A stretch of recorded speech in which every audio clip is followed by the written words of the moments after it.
one nation, under God, indivisible, with liberty and justice for all. Madam Clerk. Councilor Cook?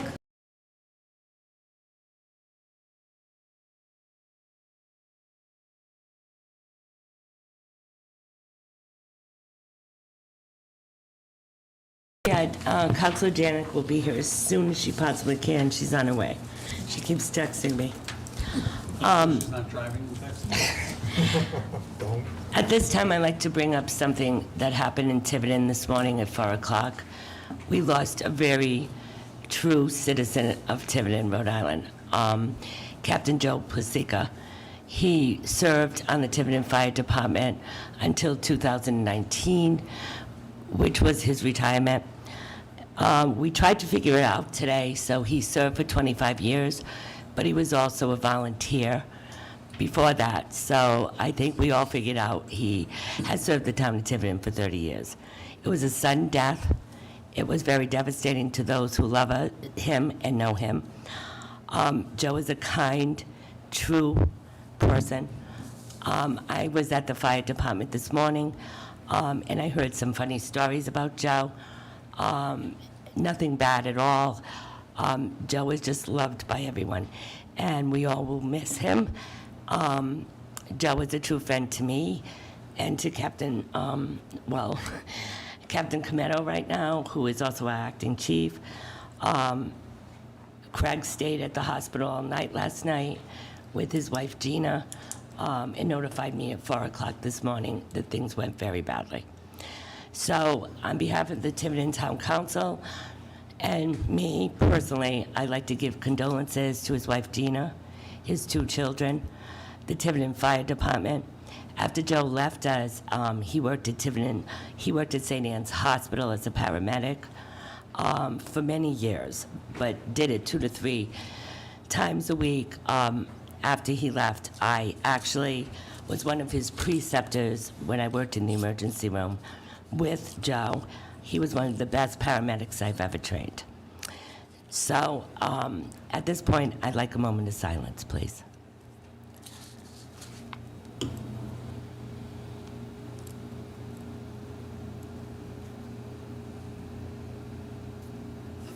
Thank you.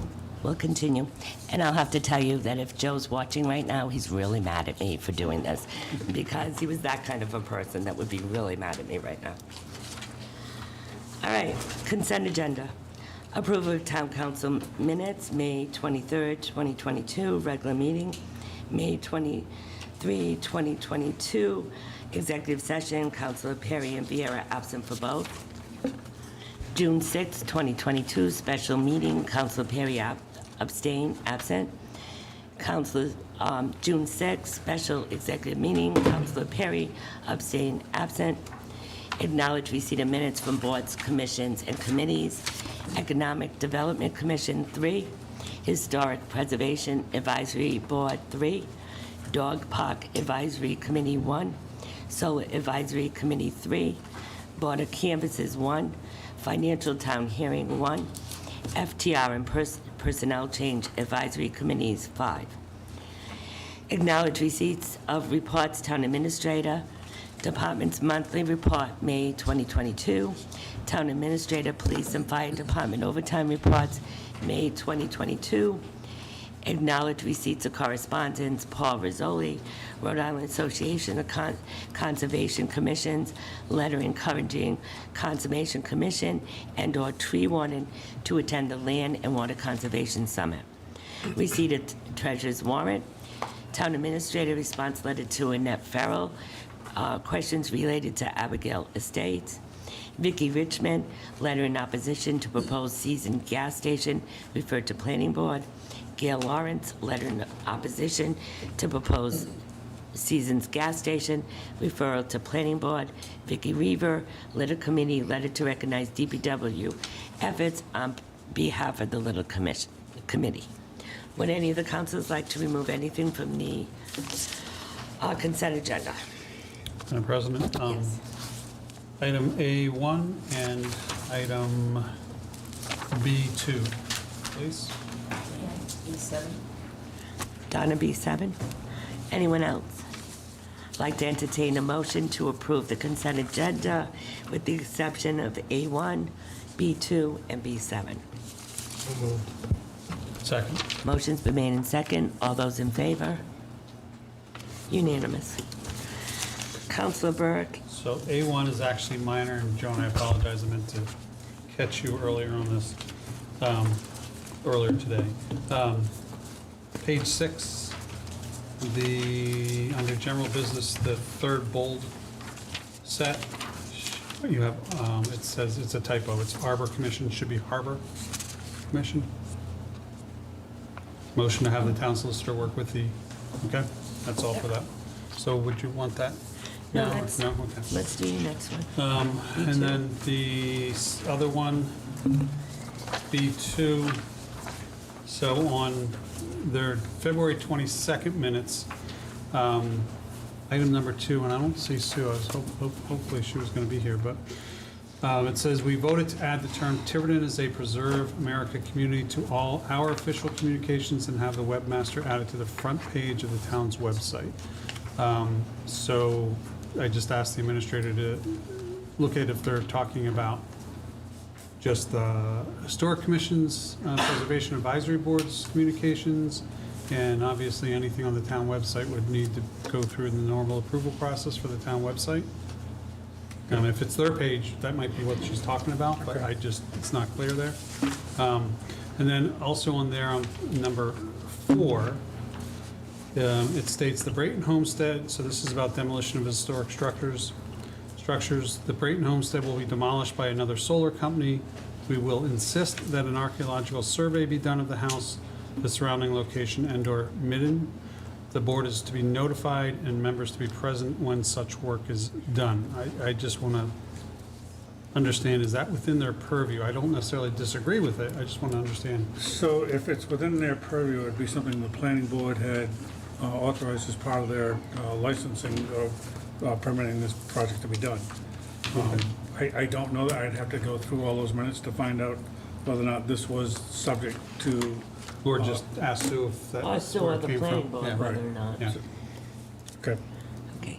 And then on the second set of minutes, March 16th, again, it's the same thing, same item, number 6, about the demolition. And that's it. Okay. So I'd like to entertain a motion to approve for A1, for B2. So moved. All those in favor? Unanimous. Donna, Yeah, I just want to have it, for B7. yeah, B7, just to vote separately on it. Oh, okay. No. So I'd like to entertain a motion to approve for B7. So moved. I have a motion and a second. All those in favor? Against? Opposed? 5-1. Did we receive any public comments? We did, didn't we?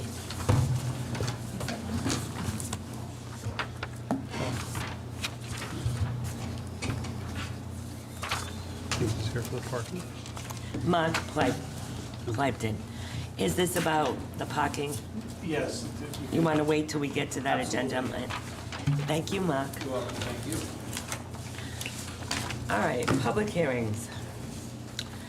Arts, Artesian Festival, Alyssa Wood, consideration sound ordinance for arts and Artesian Festival at Mill Pawn Shops, Tiverton Four Corners, 3980 Main Road on July 16, 2022, from 10 a.m. to 4 p.m., and request approval of special event.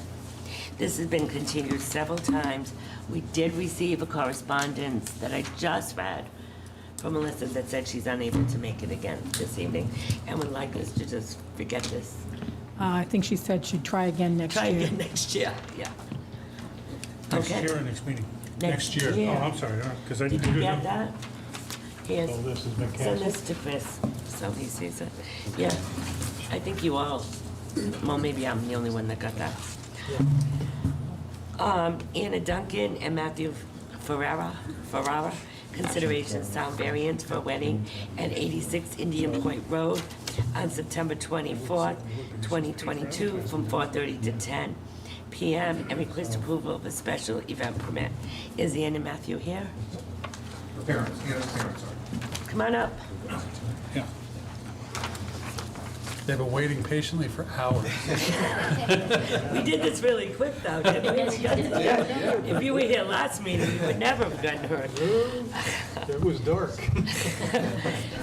So is this your residence? It is Matthew's aunts and uncles' residence. Okay. And it's a wedding, It's, my daughter Anna is marrying Matthew Ferrara.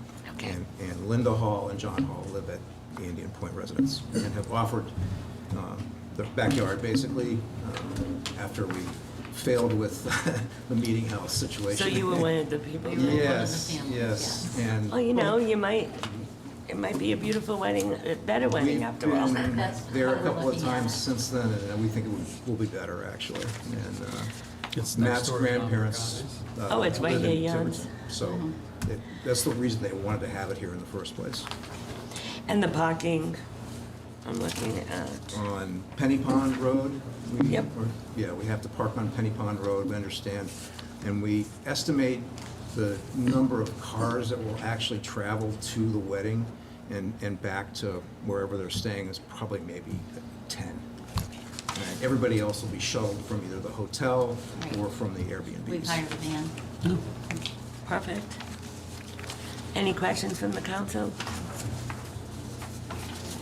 I'd like to entertain a motion. I make a motion that we approve the wedding on 9/24/22 at 86 Indian Point Road as the alternative source. Yeah. We Four want to, corners. The I would meeting like to house. apologize to Ann and Matthew that this happened. It was very unfortunate, but I'm so glad you found an alternative to Thank this. Thank you. It was a little rough at first. Yeah, I can only imagine. There were a few times. I have daughters. I can only imagine what this must have been like for you. And we appreciate your good humor about this. I know I need a second. I saw you looking at Todd saying, yeah, Todd was watching me. Is that a motion for the sound variance? Consideration of sound, right? Oh, yeah. Consideration of the sound. variance Consideration of the sound. You know what? and This special is, approval of special event permit. right. But this is a public hearing, so I need to open it up to the Oh, public. yeah, that's right. We should have done that first. Yeah, I'm really tired tonight. Rough day. It was a rough day. Anyone here would like to comment on this subject? Anyone from the public? Okay, I'll close the hearing. I have a motion and a second. Any further discussion from the council? All those in favor? What? Sound and special events. yes. Sound is special. Well, we just clarified that. All those in favor? Congratulations. I hope everything goes really well. Enjoy. Thank you. Madam President, can we go back to Alyssa Wood? Todd thinks we have to do a, Motion to withdraw that because there was an application fee filed in advertising. Really? Did she pay an application fee? Yeah. But do we give it back to her? I don't think you need to. So what do you want me to do? Motion to withdraw the application. So I'm going back to 6A. I'd like to entertain a motion to withdraw the application of Alyssa Wood. I guess Cool. to accept the withdrawal of the application. Accepts the withdrawal. So I'll make a motion to accept the withdrawal of Alyssa Wood for the sound variance request for Artisan Festival at Mill Pond Shops at Tiverton Four Corners, 3980 Main Road on July 16th of this year, from 10 to 4 on approval of a special event permit, with the understanding that we will not be remitting any funds. Second. Is that email you got a request to withdraw? Also, did this copy of the email go to the councilors? Here you go. No, I mean, so, So I'll read it. yeah, you read it. Please be at, we asked her to come to the meeting, and she responded, "Hi Donna, I will not be able to make it. I work most Mondays. You can take us off the agenda. We will try again next year." Next year. Okay. Anywhere in the public. So I have a, So did you have a second? public hearing. No, yeah, I'll so second. I'm gonna open the public hearing. I didn't think I had to do this since she didn't show up, but I still do. Okay, I'd like to open the public hearing. Any comments on Alyssa withdrawing her request? Any further comments? I'll close the public hearing. I have a motion and a second. Any further discussion from the council? All those in favor? Unanimous. Recreation Commission.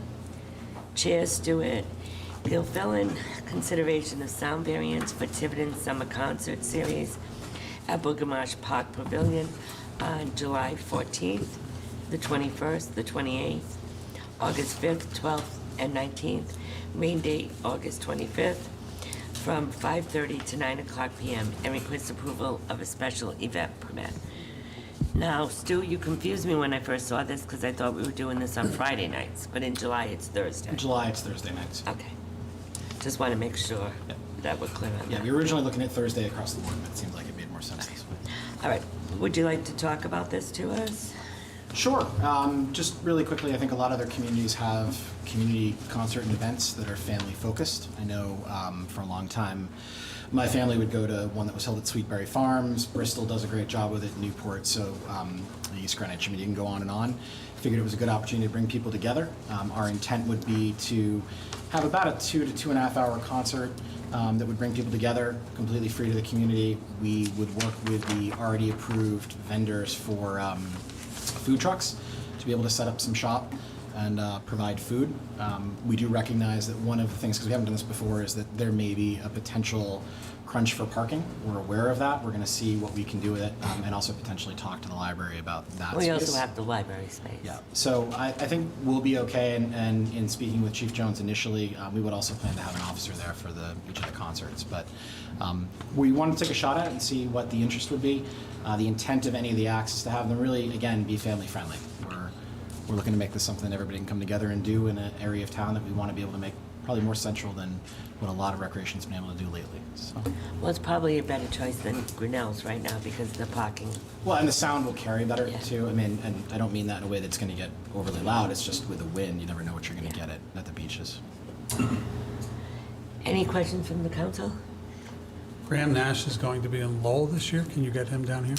I'll work on it right after I get them the actually- Reavers. I actually know some of the bands that Stu has already looked at, and we have them played Singing Out Against Hunger, and I don't think anyone will be disappointed at all with their performances. Any questions from the council? I'd like to open the public hearing. Any questions or comments from, How you doing? hi, Mark Plimpton, 12 Point View Drive. I fully support it. I know he's worked hard on it, so I think we think it'll be a good time. all right, and if you know any bands that would be willing to perform for us, call Stu. Perfect. Okay. Anyone else? The variance come with a liquor license? Is somebody speaking? I don't, The He's got a variance bad come with a background. liquor license? no. Okay. John, I barely saw it. I can't see around the post. No, he's actually lost some hair since the last time I saw him. All right, any other comments?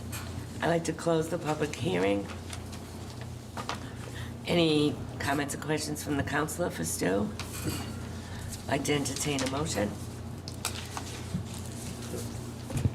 Okay, I'll make the motion for approval of a sound variance for the Tiverton Summer Concert Series at Marsh Park Pavilion on July 14th, 21, 28th, August 5, 12, 19. Rain date, August 25th, from 5:30 to 9, and request, and special event permits for those dates. Second. Is that good, Todd? I know you're watching it tonight. I didn't screw that one up. I do have one curiosity question. Well, let's have a second, then I'm Oh, gonna, yeah, he did. okay, go ahead, Mike. Why only one rain date? Yeah, I know. He's just hoping it only rains once. Honestly, it kind of came down to available dates, and also Marsh has a number of leagues that play there, so there's an issue with scheduling as Yeah, well. okay. So we'll just have to facilitate. So you're going to have Battle of the Bands? Yeah. During the agenda meeting, I just thought that you just thought it was only gonna rain once, and I was with you on this. So I just assumed Raycon falls only I was in like, meetings. okay. So if it rains, it's a washout unless except for August 25th. Yeah, Yeah, and we'll take a look at it. I mean, we may be able to do something different. yeah. Okay. All right, any other questions? Motion's been made in second. All those in favor? Unanimous. Thank you, Stu. Should I just stay right here? Yeah. Well, This reminds me of last week. Consideration of proposed amendments to Tiverton Code of Ordinance, Chapter 78, Traffic and Vehicles, 7861, non-residential parking penalties for violation of Article and Section 7885, parking prohibited from 10 p.m. to sunrise. Yeah, so just very quickly, the section 7885 is what has been added. 7861 was just the modification to include that addition. So because it originally said 7884 was the end on it, Yep. we added on. So the fee structure is one that was already in place, and we're just extending it for parking between 10 p.m. and sunrise on the following streets, which is what the ordinance currently says that it's closed during, even if it's not completely shut down. So this is just putting the ability to put a fine against an ordinance that's already on the books, and it was one that Chief Jones supported. So it does not, I know that there had been a discussion before relative to restricting hours for residents. This is not related to that. This is purely just putting a fee structure in association with an existing ordinance on the books. Any questions from the council? Mike? So 7885 is The new the new addition. one? Okay, because then 7861. online it's not updated and it's reserved. That's why I asked. Okay. I'd like to open the public hearing. Any comments from the audience?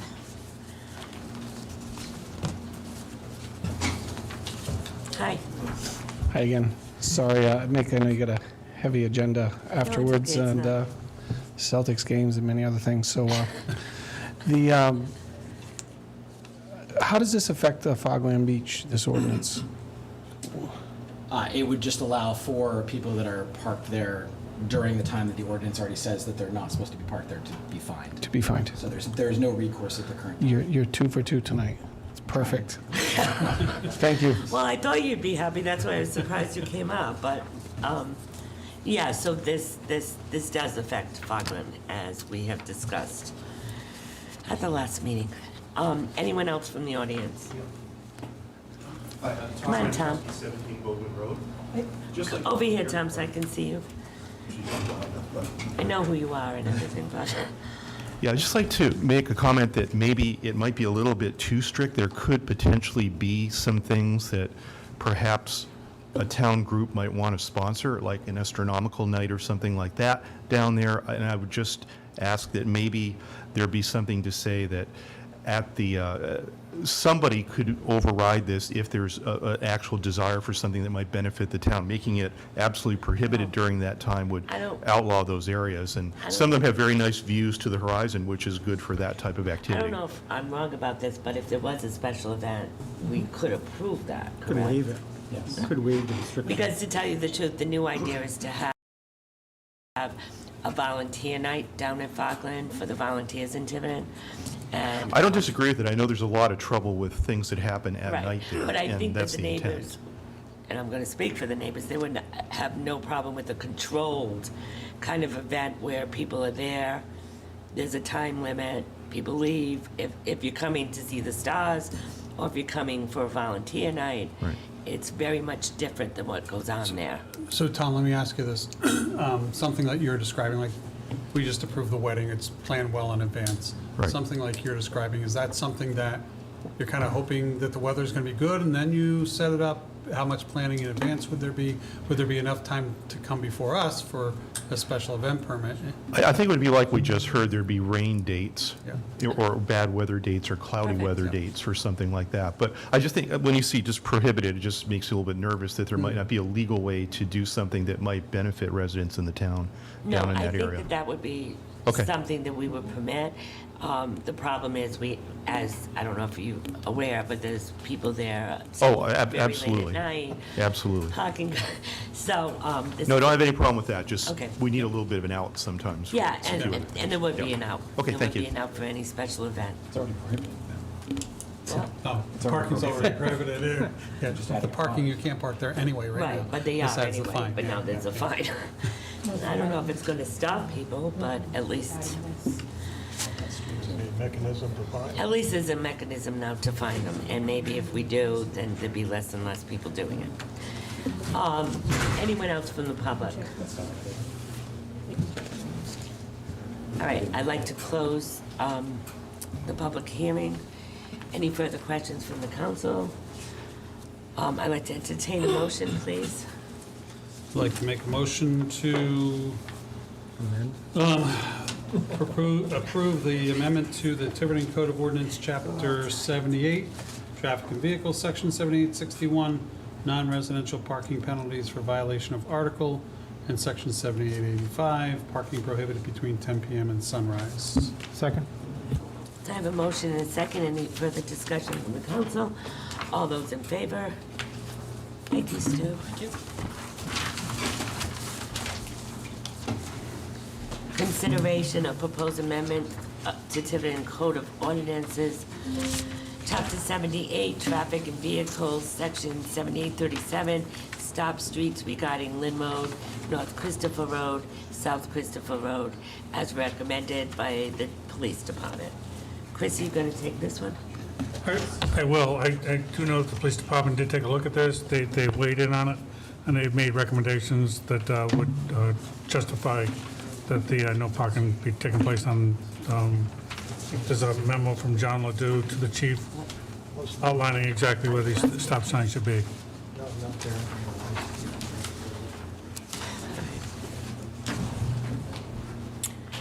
Any questions from the council? I'd like to open the public hearing. Any questions from the audience? Any concerns or questions from the audience? I'd like to close the public hearing. Anything from the council right now? No? I'd like to entertain a motion. Okay, I'll make a motion to approve the amendments to Tiverton Code of Ordinances, Chapter 78, Traffic and Vehicles, Section 78-37F, stop streets regarding Lynn Road, North Christopher Road, South Christopher Road, as recommended by the police department, and if anybody doesn't recall, those are the ones up by Ranger School. Yeah. Yes. Second. Motion been made and seconded. Any further discussion from the council? All those in favor? Unanimous. We're getting right through this tonight. Quiet, man. Be quiet. Yeah, watch this. I'm gonna jinx us, definitely. Consideration of the proposal to rename, here we go, Spruce Street, Maple Street, Highland Street, Hemlock Street, and Beach Street as recommended by the planning board. All right, so, the planning board sent us their recommendation, and as we discussed last meeting, it's Paper Road A, Paper Road B. I don't think we should name them paper roads. Denise's And what? it goes all the way to E. There's a joke that I wanted to name one of these Denise's Way, but I've been opposed and told I can't do that. So, what is your pleasure? Now, which one am I gonna make the motion on? You know what I'm talking about, right? Hemlock Yeah, Street. I do. I'm Hemlock not- Street, okay. So all these roads are really paper roads except for Hemlock Road. Am I right, Correct. Joan? That's Okay. correct. They've been trying to get this, so this road cannot be A, B, C, or D. This is a resident. Right. I'm gonna make a motion that we name it Costaway. It was originally owned by the Costers. There's family members that live on the street. They've said jokingly that they wanted it that, but as you know, many streets in town are named by the developers for their sons, their children. That road I would like to name Costa's Way. That's a process question. Sure.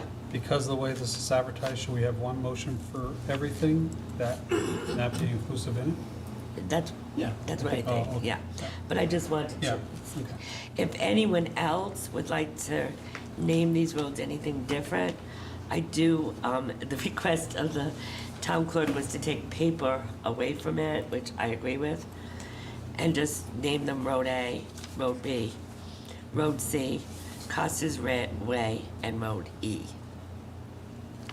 I'm fine, but I thought one of them should have been No Way, and the other cross one should have been Denise's Way, but Well, that's, I wanted to name it, I was really pushing for Denise's Way, but it wasn't going over well with everyone, so now the deputy's gonna be after me tomorrow, but, what we really were gonna do is make a fake sign and put Denise's Way on Costa's Way.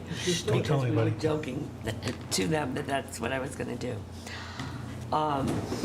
I mean, it's odd to name roads A, B, C, and D, but they're really paper roads, they're not really roads. yeah. And the reason why we're renaming these roads is because there's other roads named this in town. And, So and the- and more importantly, there is one road that somebody did develop a house on, and for 911 purposes, there has to be a legal address to it. Yes. So that's where the controversy came. Okay, so do we have any discussion from the council? So I would like Costa's Way. Okay, so would someone like to make the motion? You want me to? I'll make a motion that we rename the following streets in this manner. Spruce Road to be renamed Paper Road A. Road A, not paper. I'm sorry. to be Can you make it a road A Road? rather than, A road, Road B A. road, Or A Street. because road is the actual street type? Okay, we'll do Okay. that. So- So, I'm going to So start my I- motion over again. Joan has been very concerned about this. And it might make more sense like A street, B street. Yeah. So it's up to you. No, I I'll agree. use street. So, motion is that we rename the following roads in the following manner. What is now Spruce Road will be A Street. What is now Maple Road will be B Street.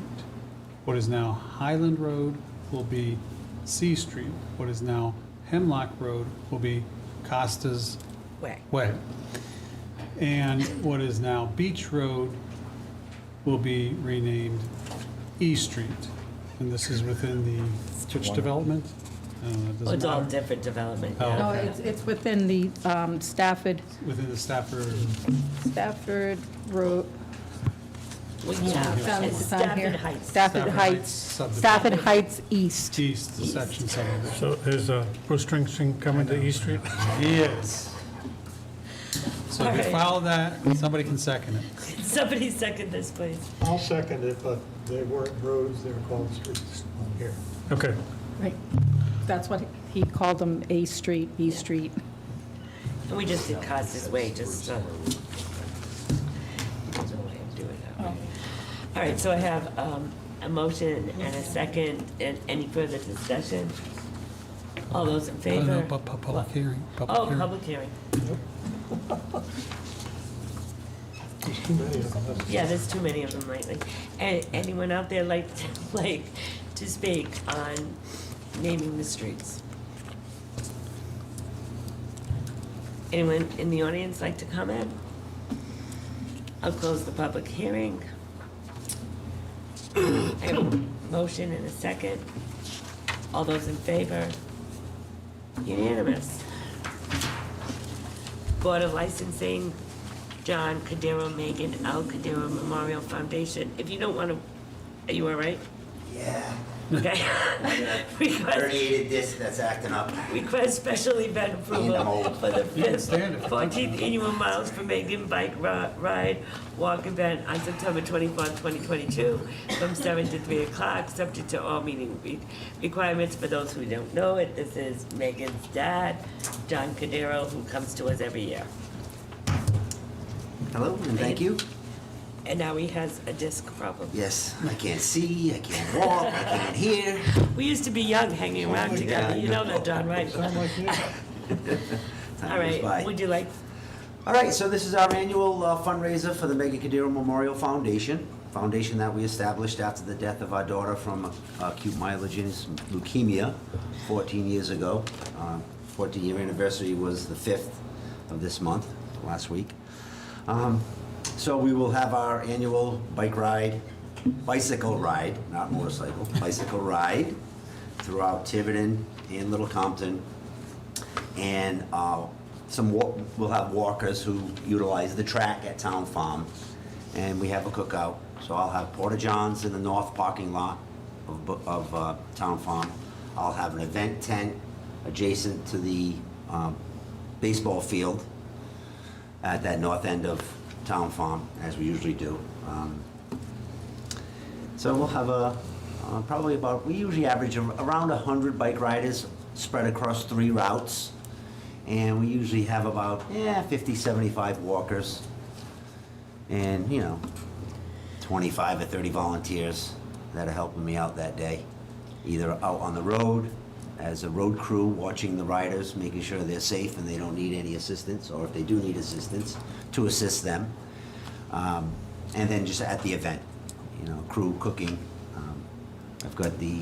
I have a food manager's license, so I'll supervise the cooking. I've contacted the chief of police. I've contacted the Tiverton Fire Department. The only thing I need to do still is to go online with the building inspector to fill out the application for my tent, because it is a 20 by 40 event tent. Now, I own it, but I still want to go through the permitting process with the building inspector. It's not like I'm going to have a vendor in there. And we'll have our typical insurance. I think it's $2 million liability that we usually get. And I'll provide that as soon as they allow me to purchase the policy. They don't let me purchase the policy until I think it's about 60 days or 30 days before the event. It might be 60, but we always have it down here on time. John and Teresa have been doing this for years now. 14 years. And there's been no problem with this event whatsoever. Yeah, And they make a lot of money. We've been very lucky. That they contribute, that you give to Hasbro, Yeah, correct? Hasbro, the Tomorrow Fund, individuals that are dealing with pediatric cancer. So we've done well. We've been supported by the community, by our friends, our family, and strangers. And right now, one of my biggest hurdles is keeping the account below the amount that requires me to get an accountant. Because up to 100, I think if I stay below 100,000, I can just fill out a postcard. I think it's like a Form 91, or my wife takes care of it. But I don't need to pay an accountant to do a whole rigmarole. Do that well. We've done very well. We've They done have very done well. fantastic We've done very for well. Megan's Yeah, memory. we've given away Yeah. And I knew Megan. well over $150,000, maybe closer to $200,000. It was still almost, probably 80 in the bank. It's amazing. Yeah, I it's knew a completely Megan, volunteer. she'd be very proud of her parents. Thank you Yes, very she would much. have loved this. Thank you. And I knew Megan personally, so. Yeah. Okay, any questions from the council? I'd like to entertain a motion. Make a motion, we approve the special event request from the Megan L. Cordeiro Memorial Foundation for the 14th Annual Miles for Megan Bike Ride Walk event on September 24th, 2022, from 7 a.m. to 3 p.m., subject to meeting all legal requirements. Second? Any further discussion? All those in favor? Good luck, John. I hope Thank your you back very much. gets better. Thank you. If Deb was here, she might have given you some physical therapy. Good stretch. And the A walk on your chiropractor. back if you want. Thanks again. Good night. Appointments, resignations, discussion, and possible vote. So, it's the Dog Park Advisory Committee, 11 members, 2-year term, 11 vacancies. We have 7 people. Richard Siegel, 97 Myrtle Way, request reappointment, term ending 3/28/2024. Paul Anderson, 18 Olympia Avenue, request reappointment, term 3/28/2024. Joanna Kurtzman, 18 Olympia Avenue, request reappointment, term ending 3/28/2024.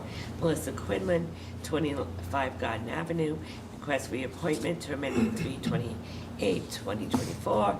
David Paul, 175 Warren Avenue, request reappointment, term ending 3/28/2024.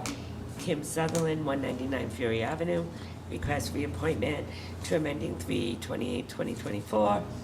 Robert K. Sutherland, 199 Ferry Avenue, request for appointment, term ending 3/28/24.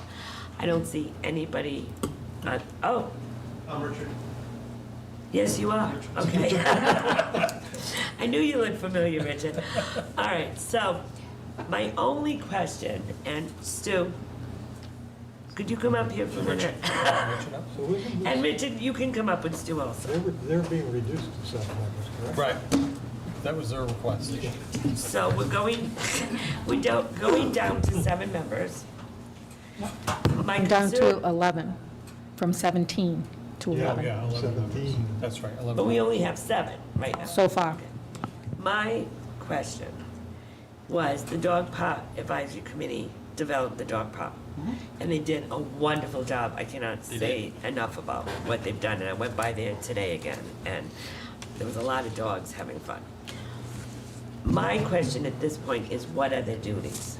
Are they going to oversee the dog? Because it's part of the recreation, correct? It's been handled separately. Right, but it's a recreation park now. And now that it's completed, and I think Chris needs to help me on this, who is really in charge of this? When you say the word completed, we've got it open. But it's not, We still have some more work to complete it. okay, And there's a few names, I guess, didn't make this list, that you may have the paperwork, I guess will show up at the next meeting. yes. So we have a lot of work still to be doing, and then there'll be maintenance. to Well, be- that's what I want to Which, talk about. yeah. What I want to talk about is, yes, I know, if you look at it, it's beautiful, it looks completed. I know David told me the other things that need to be done. But at some point at completion, who is in charge of this dog park? So using Grinnell's perhaps as the example in this, I would assume that eventually it will transition over from a maintenance standpoint. But I also would offer that, to echo Richard's comments, I don't think they're quite at the point yet where we're looking to make that transition. So it's something that the two groups will discuss, and at the appropriate time, we'll talk about what next steps are.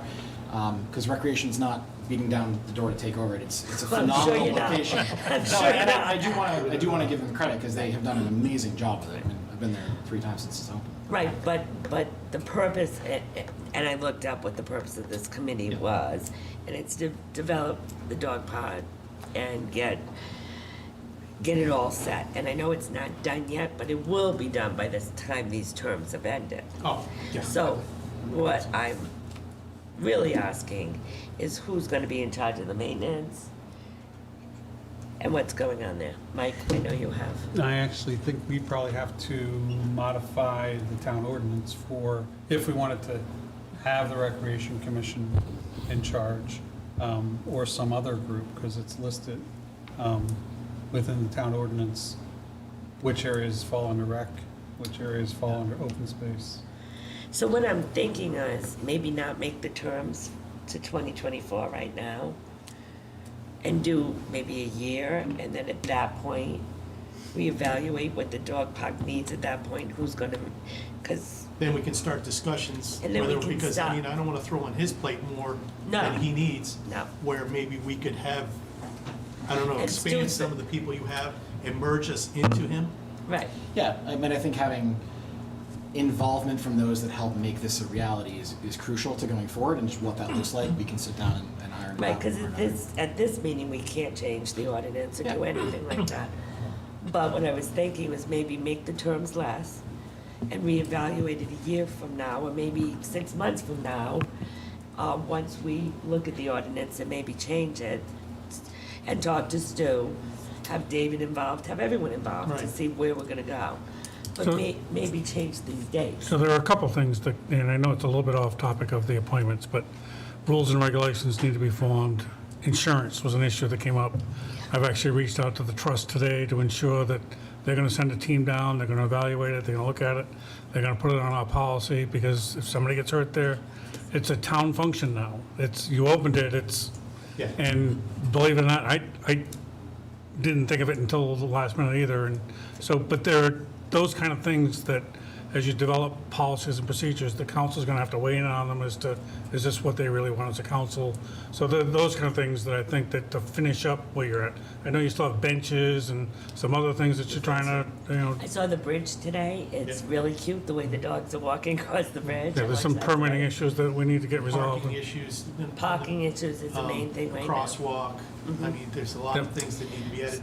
But I kind of agree with you in one aspect, 1 year would be more than sufficient. That's what I'm Or to thinking. start discussion probably the 3 months before the end or 4 months before the end, but down the road, and Okay. then with you involved, because I mean, it involves you, obviously. I mean, you could be we could work it out where you're a subcommittee of the recreation and still be in charge of it, but we need to work this all out. Well, And budgetarily, it's gonna be part of recreation as we move forward, if Yeah. it needs maintenance and those kind of things. It's just another thing you're gonna be in charge of, Stu, and I'm really sorry. I'm gonna stop coming to meetings. No, I mean, I think there's been a standing item on Recreation's agenda to get feedback as just to what's going on with the dog park, and they've been great, and Dave and Kim in particular have kept us in the loop, and so I don't think there's gonna be any problem with us all communicating and finding something that works on a timeline that works, in a way that they're still direct, you know. I have to tell you, it's a great set of volunteers. I was there for the opening. It's a very dedicated group. You need to keep them as part of your recreation team here. They're fabulous, yeah. It's been an unbelievable project, and I really commend you because it's beautiful. It really is. It's been a wonderful experience Yeah. doing this, and, you know, I could honestly see working with them. Yeah. I go by there almost every day now just to watch it because it's just fun to watch everybody there with their dogs. And you must be very proud, every single one of you. Should be. So, can I change it to 2023? The agenda item is appointments, so So, okay. I believe so. I don't know if the rest of you agree with me that we can reevaluate. And it might, 6 months from now, we'll be in discussion. And, Yeah, I wouldn't wait till 3 months before the end. That's probably too short a time, but We'll get through the summer and then. yeah. But I'm sure once, and we have other issues that Chris is gonna talk to you. I know that Mike, our attorney, I spoke to him yesterday, and we just wanna make sure everything's done right so the town's in no liability. All right, so, And if you change it to 1 year, any people that put appointments in the paperwork, they're affected by that we also. can't. Okay. what's the matter? So the resolution was already amended to go from 17 members to 11 members, and at the same time, the term was changed from 1 year to 2 years. No, so we're going back to one now. So, So, but you can just disband the advisory committee after 1 year, Yes. or whenever it's So you can do completed. 2-year terms. Could but do disband. 2 years, but, okay. If I could offer, I mean, I think.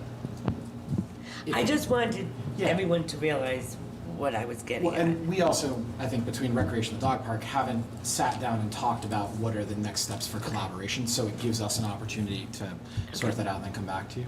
So we'll go with the 2024 with the knowledge that we're gonna come back to this and change the resolution and make this perfect. So, okay. Question. So we have insurance right now? The trust is well aware of it. They're coming down to do an evaluation. We will be covered from here going forward. I just don't know what the policy's gonna be yet. So we're covered from the time it opened right now? I'm assuming that at the moment. They haven't confirmed that, but they're sending a team down to look at it. They're aware of it. They know that we have it. So I'm assuming if something was to happen there today, we would be covered. Yeah, it's the, So in principle, They added it to our They will list insure of it. properties. well, I was curious because I know that they don't insure the skate park. So they didn't say no. They just said they would add it to the parcel list that we have, Oh. the functional pieces, but they need to come down and evaluate it. So, which they are gonna send a team down and take a look at. And in the past, what they do is just give suggestions on Signage. how to make it They safer did that with the or playground, whatever. too. Or to make our liability less. Yeah, they absolutely did that with the new playground. They came down, they did a full evaluation of it. And it's added to our insurance, you know, and they knew it as we were building it. So if something terrible happened, Let's we're pray it covered, doesn't. right? I'm not gonna speak for the insurance carrier at the moment. All I can tell you is that they said they added it to our list. So it opened with no insurance? Right. Well, I'm not sure if that's the terminology to use Don, I'm not trying to be coy with you. I've notified the insurance company, they're well aware of the property, they added it to our property list, they're coming down to evaluate it. I don't know what that means until they come down and give me a full detail as to what's gonna happen with the policy. So what are you suggesting, Donna? We close it until we know? I'm suggesting that this should have been in place before it opened. That's what I'm saying. It left us open to liability. But now we have to look at it going forward, so. It's still, to me, a problem. And I would say that none of us on this council thought of it beforehand. So I think we all Bring that up. should have thought of that Not beforehand. one of us mentioned it. I mean, we're talking animals. Can you speak into the mic? Animals are unpredictable. They're lovely and they're nice, but you never know what they're going to do. And we have no coverage. Donna, can you Didn't speak even into the have mic, on the day of please? the opening. Can you speak into the mic? Oh, Okay, Joe. There's also signage that says enter at your own risk, watch your dog, or something. There is some kind of signage, We do right? have signage up there, and we have rules, and there is a separate small dog, large dog side. Yeah. And there's gonna be additional signage coming out sooner than later. I know it says, you know, you It gotta says remain with the dog. you gotta gotta keep it on remain, leash it's- In and out. It And says, if there's an incident, you're supposed to call the dog officer. and it have says, them respond. it says something about the, because I went there today, the owner's responsible for Yeah. the action of their dog. I've been in and out of there, I'm not kidding you. Okay, so, I'd like to make a motion. yep, go ahead, Mike. I'd like to make a motion that we approve the 7 of the 11 members of the Dog Park Advisory Committee for 2-year terms ending 3/28/24, that being, and I'm not going to read the addresses, that being Richard Siegel, Paul Anderson, Joanna Chrisman, Melissa Quinlan, David Paul, Kim Sutherland, and Robert K. Sutherland. Second. Motion been made in second. Any other discussion? All those in favor? Unanimous. Thank you. So Stu, you're the Stu, I biggest think- property manager in town. I think you can go home now. I don't think I'll be calling you back. Oh, I'll be calling. You have You got another another one? one? No, he does. He's not done. He really does have another one? Yes, he does. All right. I don't know, Stu. You're becoming a member of the council. General business, Councilor Edwards, Solar Ordinance Advisory Committee, discussion and possible vote to extend draft solar ordinance, submission date from 6/13/2022, 8/1/2022, and discussion of a joint meeting with planning board. Councilor Edwards, So here I am, once again. asking for an extension. Hat in hand. As you probably all know, there's a lot to be done on this, and part of our problem is we have 10 members, but it's summer, vacations, people are gone. Our average attendance is 4, maybe 5 people at any one meeting, and all I can say is we're working on it. Part of Here she goes. this request is I would very much like to have the planning board review a draft before it comes to this council, so that we do not have what happened last time happen again. So, not that they're going to approve it, not that they're going to preempt what the council does. The consensus among our members was that we would very much like their opinion before we formally submit it. All right, so my only problem with that is it has to go to the planning board anyway. Oh, I So realize once it that. comes to us, we have to send it to them. So this is like an extra step that I'm not sure is necessary. Because when we send it to them, they're gonna give us suggestions and we'll consider them. But I'm not quite sure, unless you wanted to have a joint meeting with us and the planning board in an open meeting. But, go ahead, Mike. So, as a non-voting member, I haven't been able to attend all, but 2 things. One, I appreciate the hard work that Jay has put into this, and I know Bill's a member, and all the other members have put into this, and Trish Hilton has put a tremendous amount of time and energy into researching. And I think the extension is a necessary extension, even without the question of them having a discussion with the planning board beforehand, before it comes to us.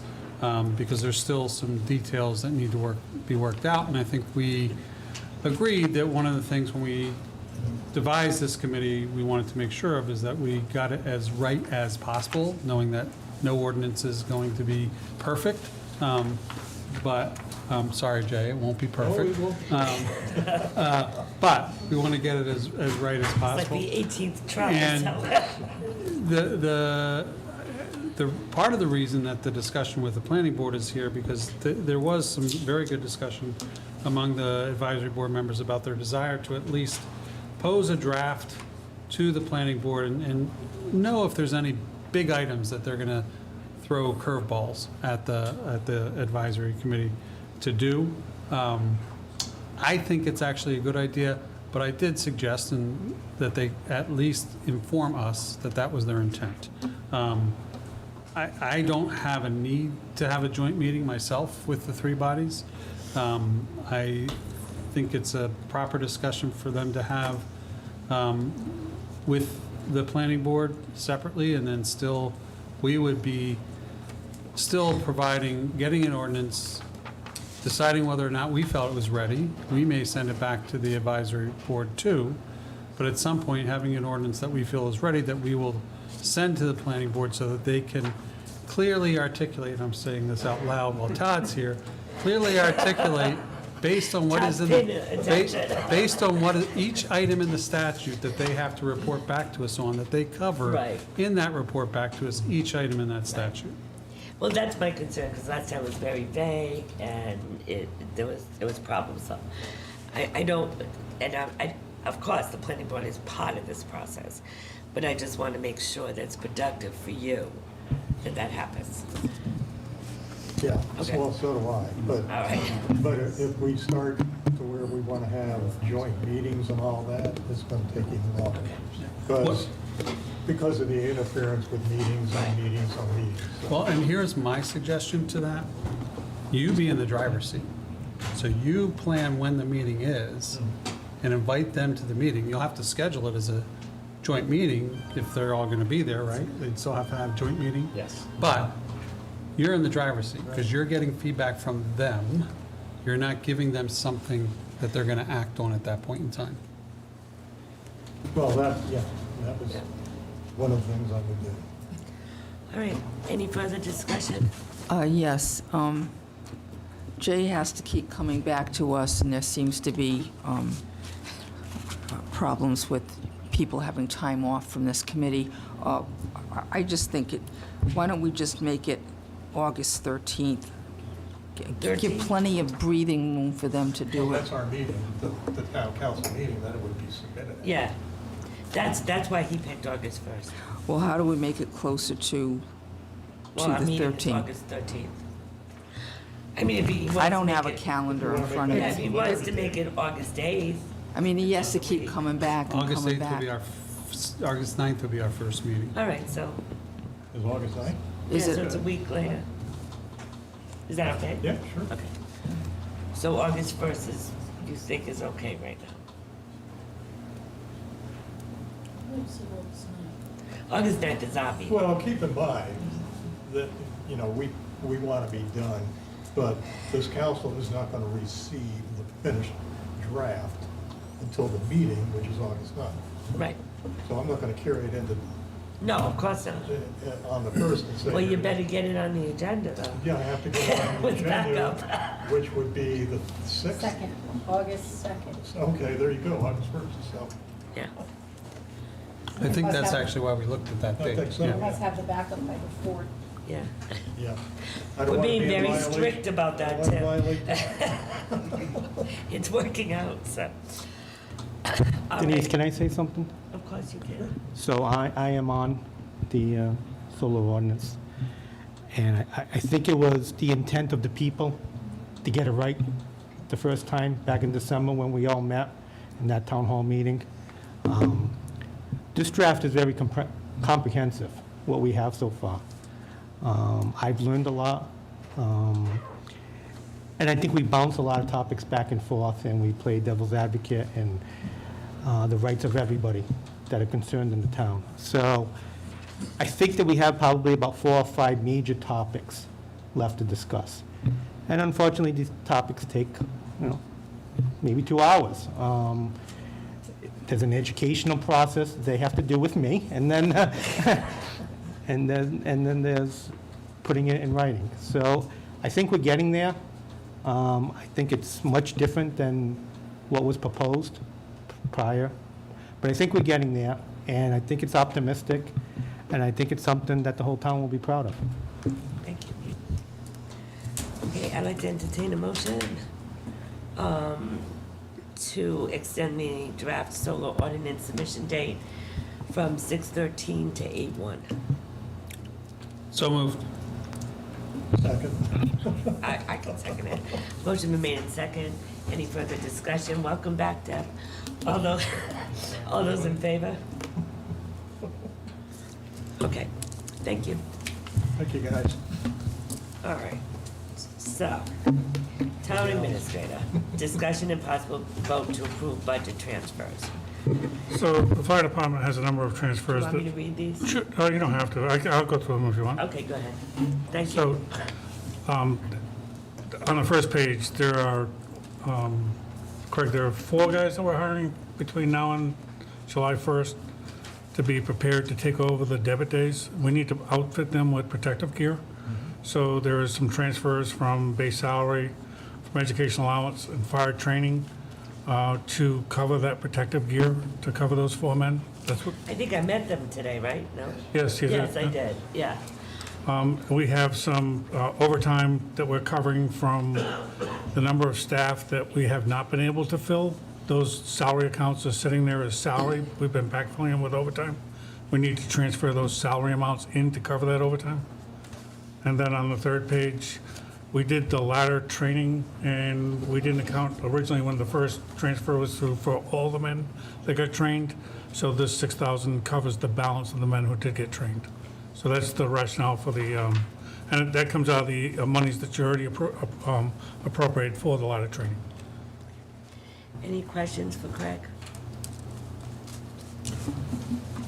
That was I easy, have to Craig. commend him because he's up, and he was up all night, and he's here today. Madam So- President, thank you for those kind words for Joe. Oh, you're welcome. We'll give him the proper send-off, so that's for I know we sure. will. It's really a question for Chris. So the Sure. last item, that's ARPA money. Yep. And that, okay, I'm thinking, so that is allowable to be used for personnel? It is for the firefighter, for the training. It is allowed to be used for that. Okay. Because this was additional training so they could be certified to run that ladder truck, something we didn't have. It wasn't normal operations they were running. Okay. Craig, are the new guys trained on the ladder truck? Yes, so that, we were lucky enough to get 3 guys that came that were lateral transfers. Oh, great. They've been through the academy. We have 1 that we're going to have to send it through the academy that starts August 29th. I met them today, didn't I? So we were lucky enough to get those transfers. Hopefully, they started today, and hopefully we have them ready for July 1st to be on a shift. Yes, so, And I met them today, and they seemed very enthusiastic. yes, yeah, we got lucky It was a bad again. day for them to be here, but they Yeah. seemed very enthusiastic. They're ready to go. Motion? Yep. I'd like to make a motion that we approve the following budget transfers. $6,486 from account 3310-5101, fire personnel base salary, to account 3310-7322, personal and protective gear. Second, $1,170 from account 3310-6922, educational allowance to account 3310-7322, personal and protective gear. Item 3, $2,344 from account 3310-6928, firefighters training, to account 3310-7322, personal and protective gear. Item 4, $42,000 from account 3310-5101, fire personnel base salary, to account 3310-5104, overtime. And finally, item 5, $6,486 from fund number 460, APRA ladder training, to account 3310-5101, fire personnel base salary. Do I have a second? Second. Any further discussion? All those in favor? Unanimous. Thank you. Thanks, Craig. Thanks, Greg. Get some sleep if you can. If you Will you do can. this item? Yep. Moving on to item C, Director Rogers, if you could join us. And if who's ever going to take this, you or Chris? I'll take this. It's some transfers that Rick has. It's from DP maintenance workers from account 5540, 5101 to 5540, 7325 to highway signs for $4,000. Account 5530, 6912 from landfill electric propane to landfill overtime. That's to account 5530, 5104. 5540, 5101 DPW maintenance workers from 5530, 7611 to landfill gas motor oil for $8,000. 5540, 5101 DPW maintenance workers to 5500, 6457 to recycling rubbish for $8,000. 5130, 5180 maintenance seasonal labor to 5500, 6457 for rubbish recycling service for 5700. 5130 to 5180 maintenance seasonal labor to 5130, 6690 for maintenance repairs tires for 300. And 5130, 5180 maintenance labor seasonal to 5130, 7611 to gas, motor, and oil for 800. And I think Rick will speak to the majority of this. It's related mostly to fuel costs. Any questions for Rick? Is everyone comfortable with these numbers? I'm comfortable with the numbers, but I take it we haven't got a seasonal labor yet. We had 2 people pass muster, 4 people pass muster enough to get interviewed. No, 5, I believe. 3 of them didn't pass muster after that. 2 of them were passed on to DPW. DPW contacted the 2 of them. 1 of them we contacted 3, maybe 4 times, never responded back to us. The one that looks good is willing, but he can't start work yet. But we hope he starts work this week or next week, so. So we didn't transfer all the money out this fiscal year, Jay, but we transferred some out. Any other questions? I'd like to entertain a motion. I don't think we need to read it all because Chris did. So moved. So I'll you take want me it to yes read it in a out? second. No, it's fine. Chris read them. Is that all right with you? I'll check it with you, Jim. All right, so motion's made in second. Any further discussion? All those in favor? Thank you. Rick, don't go anywhere. You're like Stu. I'm going to keep you here. Thank you. DPW Director Rogers, discussion and possible vote to award the contract to Dennis K. Burk Incorporated for the FY23 fuel bid, unleaded gasoline and clear ultra sulfur diesel. It's kind of self-explanatory, isn't it, Rick? Yes, thank you. The low bid was by Dennis K. Burk Incorporated. One thing that did come to light this fiscal year was unbranded versus branded. We talked to the different departments, did our own research also, and nobody objected to that. Either way, the low bidder was Dennis K. Burk, but we're also going with unbranded versus branded gasoline. Mike? What does that mean? Oh, I thought you had a question. So it's not Sunoco, it's X gasoline. I grew up. Less expensive. Yes, Yeah. exactly, Mike.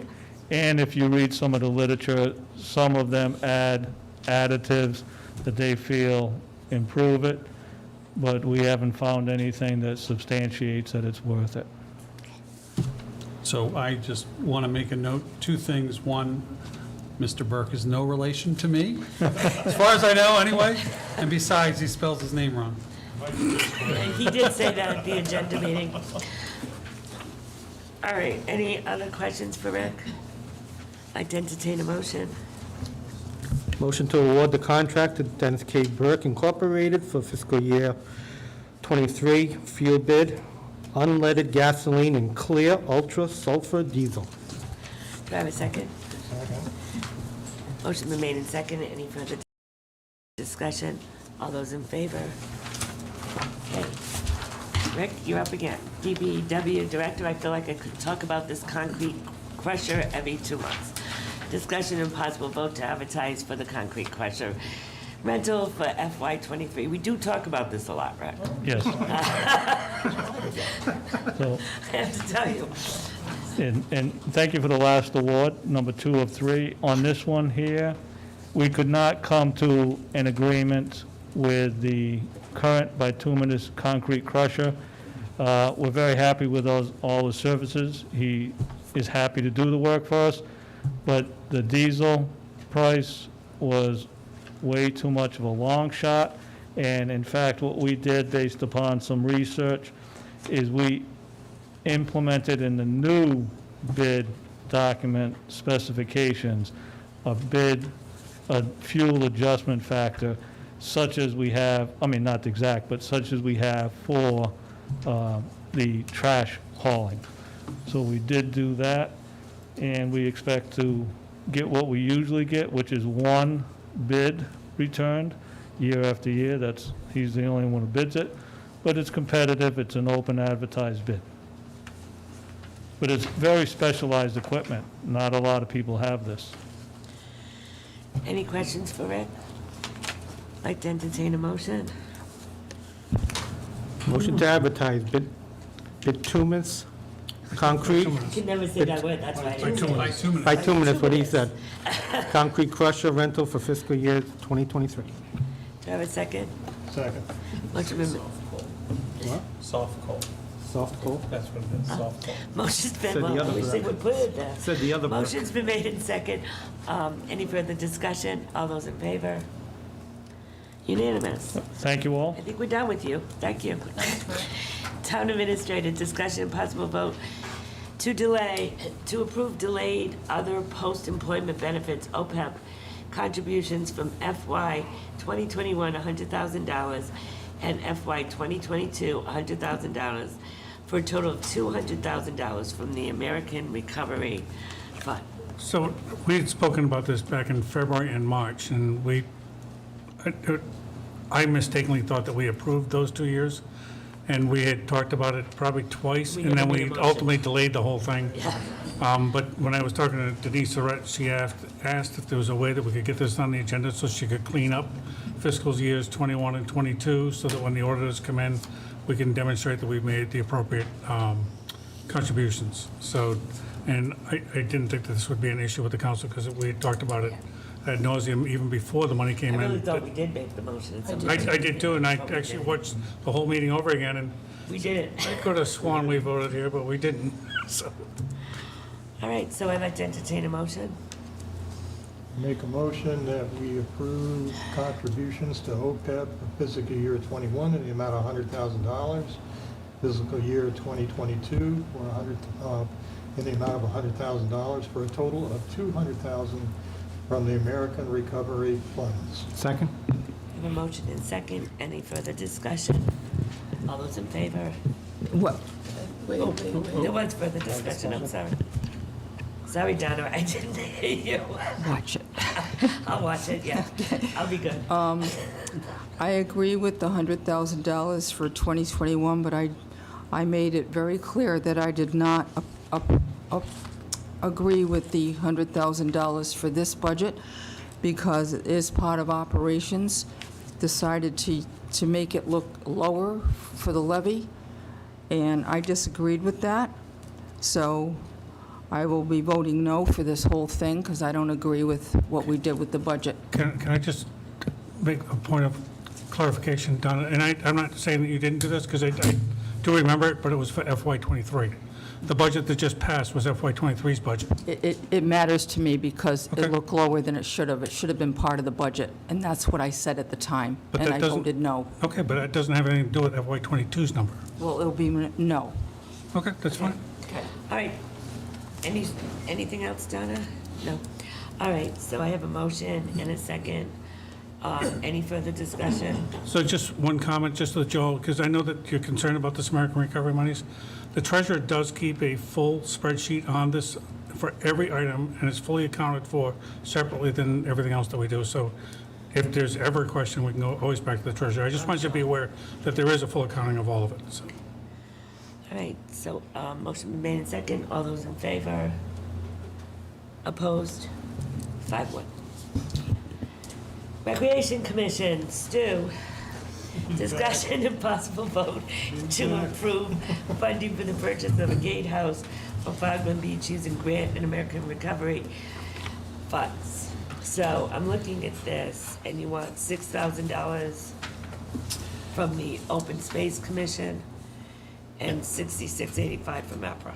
Correct. So the grant that was received from CRMC from Open Space, which again, I commend them for the work they did on that, included funds for a new gatehouse, and part of the rationale behind that, or for matching funds for a gatehouse, and part of the rationale behind that was the location of the existing gatehouse was the area that the grant was targeting for work, if I understand correctly. That's correct. So the intent from CRMC was to have us essentially move that gatehouse, and we looked for a gatehouse that, one of the things that they had requested was that it would be movable. And so the one that we had found, ironically enough, based on where the request for the funds is coming from, was a COVID testing booth. And it has the ability to be moved with a forklift at any particular place or time. So what we were intending to do was put it, when you drive into Fogland, on the left-hand side, there's the turnaround, it's right there, the first space. And the rationale behind that was because it's already disturbed ground, so it would be in line with what the CRMC we believe is looking for, and also could be moved again in the future and during the off-season. So the $6,000 would be coming from the open space grant. The remaining funds would be coming from that, and they would be putting security grates as part of that quote on the windows to secure it. So that What's this going to sit on? it's actually the way that it's set. I don't have the photos in front of me. I apologize. It actually has a base to it. You can't see that in the photo. Like a wooden base. It is. Slots Well, I guess you can. there are yeah. 2 slots underneath that you can fit into it or to be lifted, but it's a pretty thick base on its own. So we feel like it probably, and in speaking with a couple of folks, we feel that it could probably sit just as it is without really needing to do much a fixture to it. And Director Rogers and I have talked about where it could live during the off-season, whether it's their town farm was actually a place we were looking at in the off-season that it could live pretty easily. Oh, so it wouldn't stay there in the winter? No. No, I don't think it probably would, but we would discuss where it would end up ultimately. Town farm just seemed like a viable location. So. Yeah, right. Is it made, it's made of metal? It is metal. Yep. So how's that gonna do with the salt water and all that? So the was a question that came up, and we're fairly confident based on the duration of time that it's going to be there, it won't be as big an issue. It's also the roofing on it is a plastic membrane. The roof is not metal, so we're not worried about it from that standpoint. Because I did have them take photos of the roof for me, and it's in very good shape for what it is. So. Okay. You could sit on center block. Mike? And correct me, we actually discussed this coming from ARPA funds previously, correct? You did. I put forward, and I unfortunately wasn't able to attend that meeting, and your request was to get additional information on it, which is why there's the... Yeah, it was the grant and that we had. Yeah, and I asked that because I think folks know that I've been asking for a process, but this was predating that request, so. Any further questions? I'd like to entertain a motion. We'll have to put the money in here though. How much is it? So discussion, to approve funding $6,000 from Open Space Commission CRMC grant award and $66.85 in APRA funds for the purchase of a gatehouse for Fogland Beach. Is that a motion? Yep. that's- Second. Okay. Motion and second. Any further discussion? All those in favor? Unanimous. Something more for your poor I do have actually, like, when will we get this? I'm going to call them tomorrow. And they- Well, it includes the delivery fee in that. Right, I So, saw that. assuming, and I do want to reconnect with the DPW just to make sure they're aware of it as we're bringing it in, just checking boxes. But my hope is that we could potentially have it in there by the time we open this weekend. Great. Fingers crossed. The gatehouse attendants would be thrilled, so thank you. Yes, they were. Stu, I know I'm joking a lot about you, but I want to thank you because you are in charge Stu, of. whereabouts exactly is it going to be placed? Are you putting it close to the road? Are you moving up from the beach closer to Down the down road? towards the playground, right? Where the playground used to be. Yeah. So that first turnaround in there where the land's already disturbed. Oh, so you're bringing it down a Right. little bit It's getting further? on Later on is when you're looking at moving it closer to Fogland. Potentially, yeah. And one of the things, Work first on the road. Yeah. one of the Right now, things it's a big about it is swamp. it's, the CRMC was pretty adamant about wanting it in a place that's not going to disturb the vegetation, so this satisfies that requirement too. All right, so, thank you. I know I make fun of you being here so often, but we couldn't do half the stuff we do around here without you. And I want to thank you very, very much. And Rick, well, no, I'm talking about as a recreation, he does own, he is in charge. Well, I appreciate being up here. And Recreation, we're not directly involved with that, and so I do want to commend that particular group on the work they've done. So we're looking forward to working with them. All right, thank you. Thank you. Councilor Cook, follow-up discussion regarding letters sent to council by the Town of Hopkinton regarding solar energy proposed legislation, HB 6676, related to taxation, levy, and assessment of local taxes, and their opposition. Donna? Thank you. This bill is an act to require cities and towns to assess renewable energy resources to be taxed at tangible property, and the real property on which the renewable energy resources are located shall not be reclassified, revalued, or reassessed except farmland, which shall be reclassified, revalued, and taxed at a predated farmland classification. This act would take effect upon passage, would apply retroactively. The council was in support of a similar resolution in opposition to this by Hopkinton. Administrator Carter added that he was interested in how it would affect the net metering. I have asked the assessor, Roberts, to please chime in on this to help us understand what the loss of revenue would be, how it would impact us, and to do a resolution to be sent in opposition to House Bill 6676. In the meantime, you have a copy of another bill, and I know it's not on here, but it's in relationship, that was sent to me by Assessor Roberts, that is has an amendment to it that he thought was something that needed to be mentioned.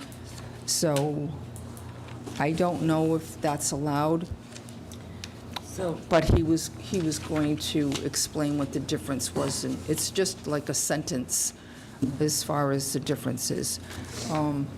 So the resolution that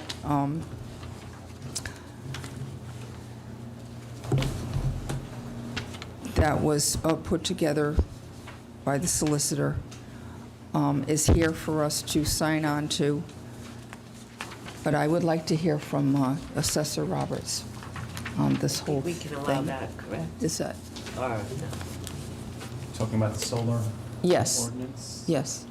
Same bill? It's a different bill. I said, he sent it to me, said there was one amendment on it that we might be interested in, but once again, We can't vote, we can't vote on it. right? In support of a different bill, that's not. That's. No, it's not to support it. I Okay. just wanted to know what the difference was. To discuss it. That was it. Yes. Yes. Absolutely. If that's okay with the council. Yeah. Okay. Good evening. So the original bill was House Bill 6676. That more or less died back in February. The bill sponsor withdrew or asked for a postponement, and I don't think that one's going to really go anywhere because House Bill 8220 has more or less replaced it. Regarding 6676, if that had passed, there is some taxation implication that we would feel. We would have to have issued refunds on taxes that some of these, well, both of the solar farms have paid into us. A rough calculation is that we would have to refund them roughly $15,000. The replacement bill, I'm calling the replacement bill, this 8220, it's not retroactive, and it would be based on the assessments as of this coming December, so there would be no refund check to the solar farms. But as drafted, basically it would mean that the town of Tiverton would lose roughly $7,000, $8,000 a year in tax dollars. The amendment, 8220 sub A, it kind of clarifies a little bit of language, which gets a little wonky. Farms, if they convert less than 20% of their acres, in theory, they're not supposed to have any use change at all because it's less than 20%, there's no change of classification. Anything greater than 20%, you can then reclassify the land at a different value. So the substitute A mentions that 20%. And it also stresses that there's not any refunds, that it's not retroactive, and it will be effective December 31st, 2022.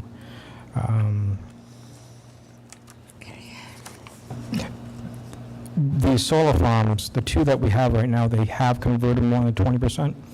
So there would be a possible use change as far as value. But also keep in mind, like the Wingover farm, currently they have a designation on there for forest land. You have to have at least 10 acres. I believe the forest that they have right now covers roughly 30. So they would still qualify for that. It's the land underneath the solar panels themselves that would be subjected to a change of value. There had been some discussion with some of these solar companies. In order to maintain a farmland designation, they would do like a low crop, like strawberries or blueberries.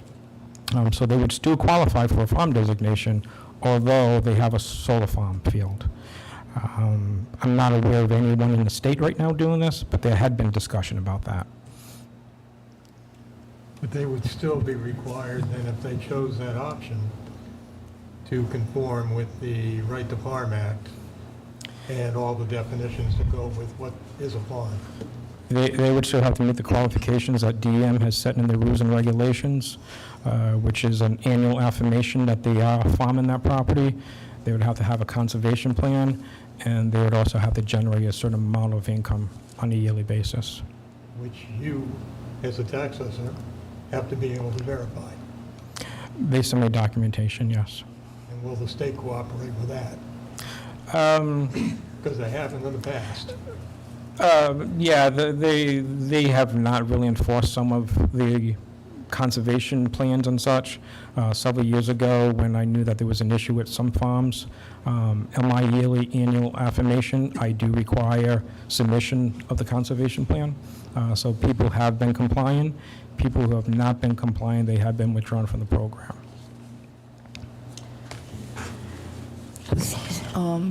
Do you know what the... But there's definitely a tax impact if this bill passes. What is the motivation for changing something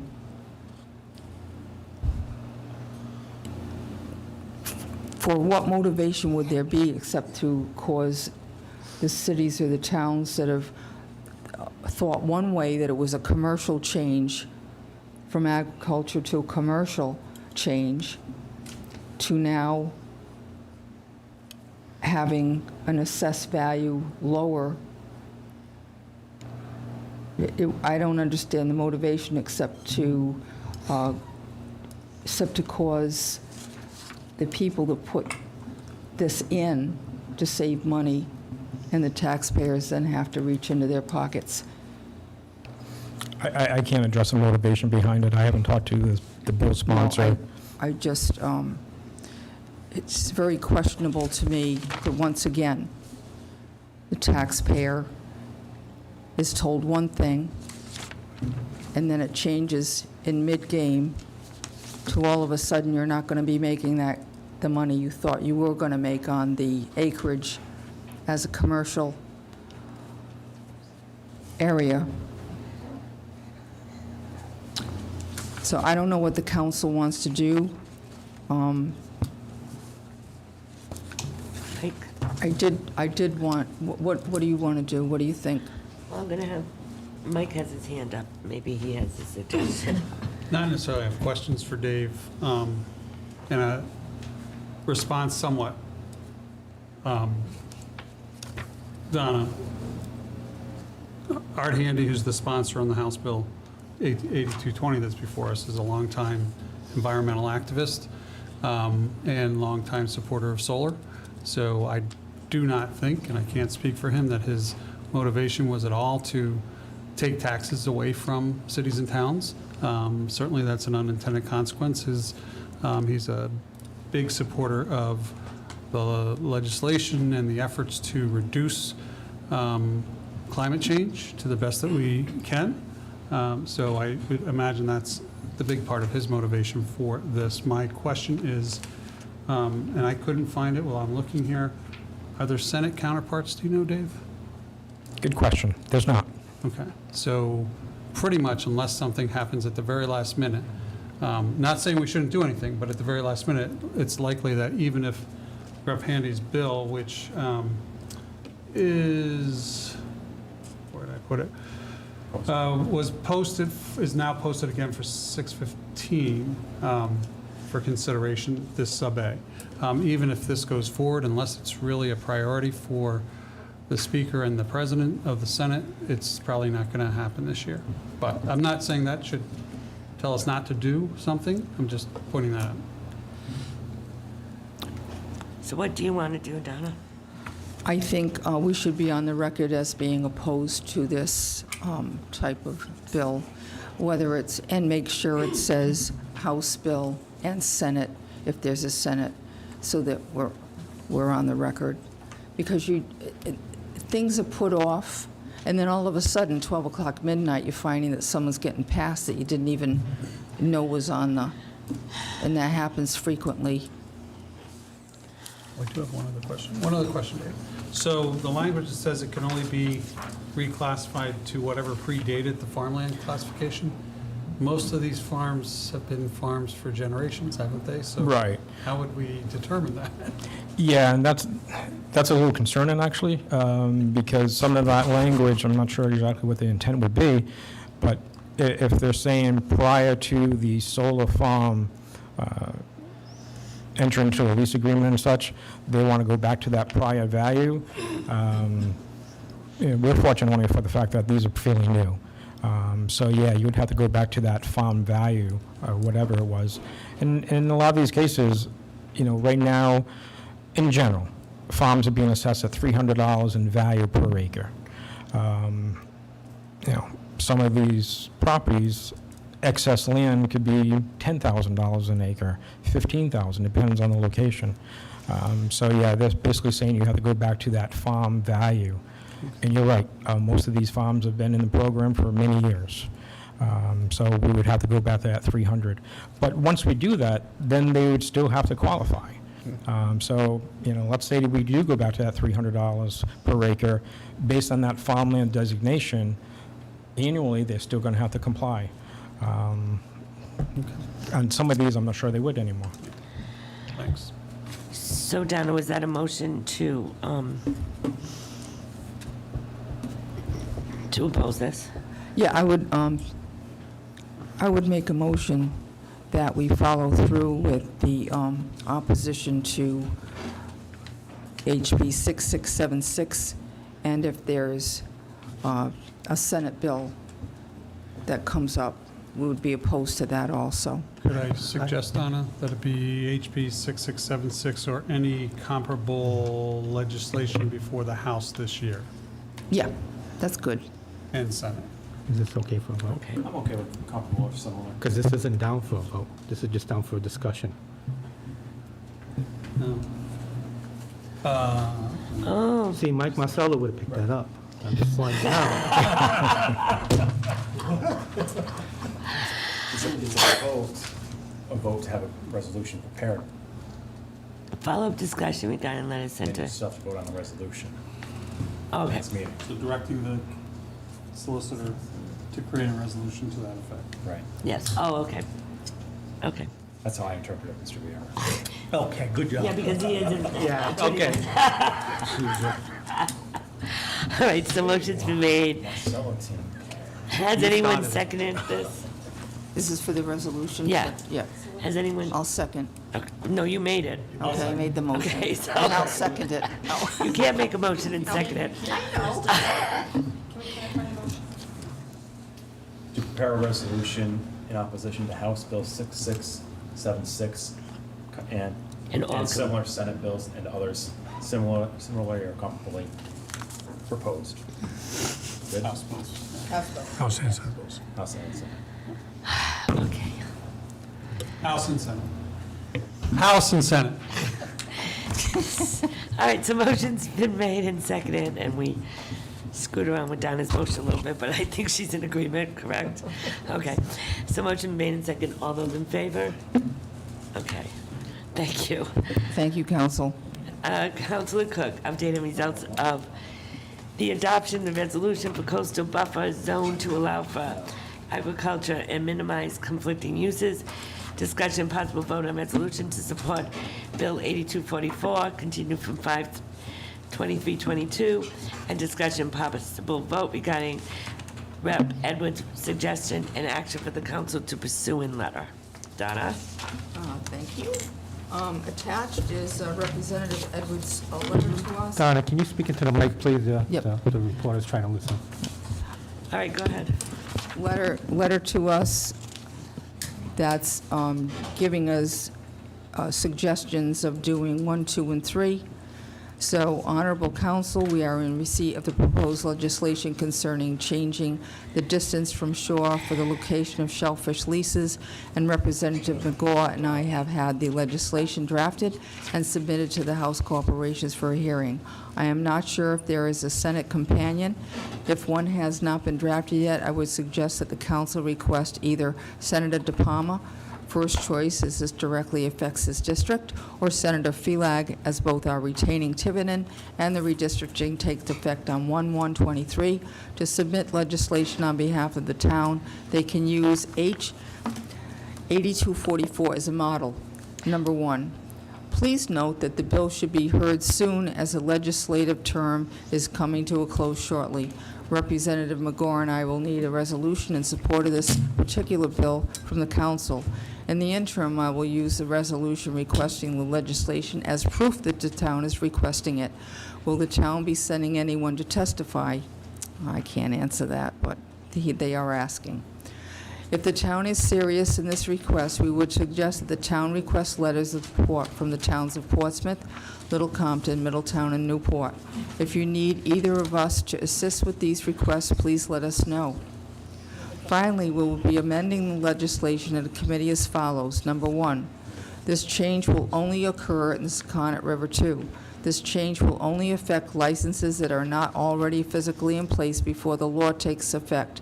Number 3, it will establish a 4 or 5 year pilot program that CRMC can review with the towns affected in the Rhode Island General Assembly. If this program has been effective in protecting the shoreline for our constituents' access and continue to allow commercial agriculture to grow, please feel free to contact. So we would have to answer to at least 3 things. What I have here, though, is the one request is that he asked for a resolution, which I have in my hand, and everyone should have a copy. And I thank Todd.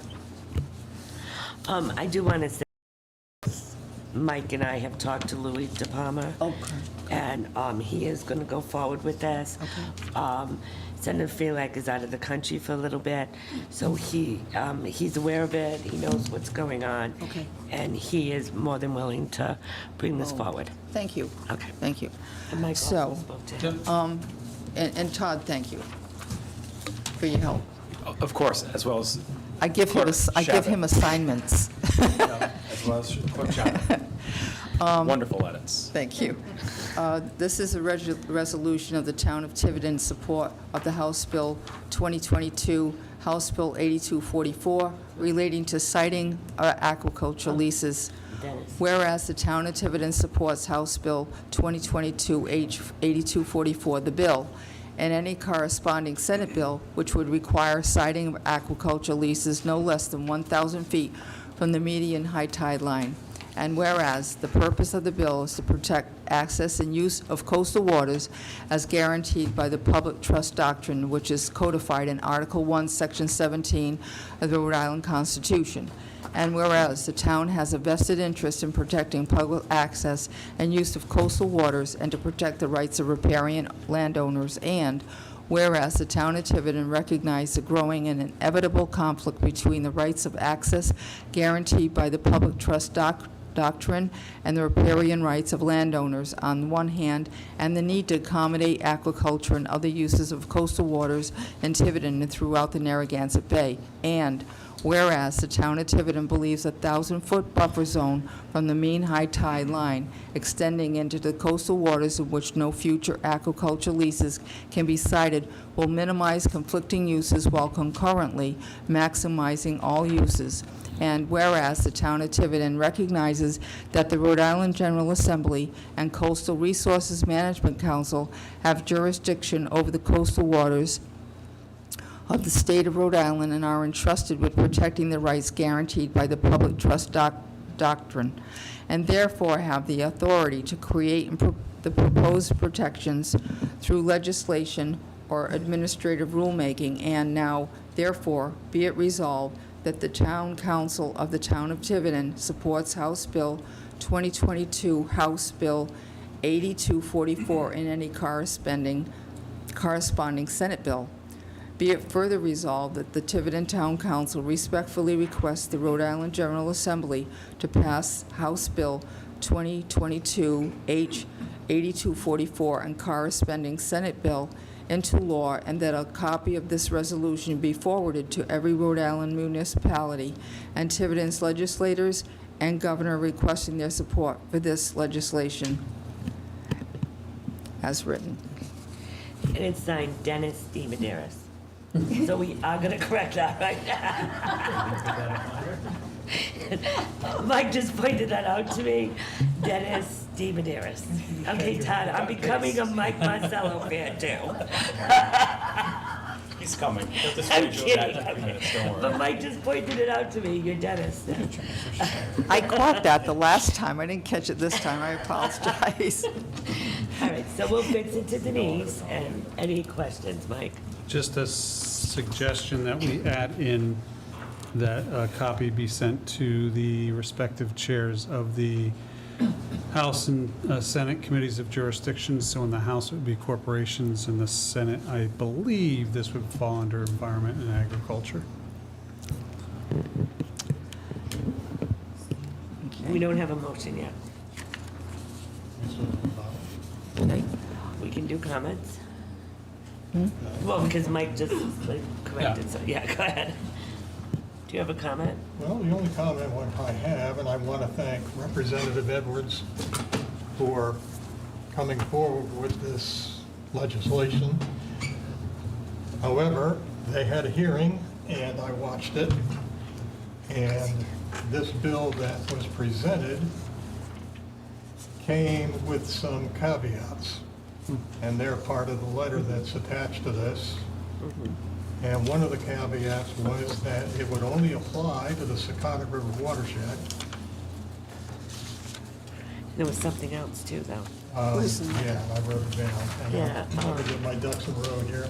It's new, Oh. right? Huh? New. And it had a 4 to 5 year pilot program, which is not at all what most of the stakeholders that were opposed to these things had in mind.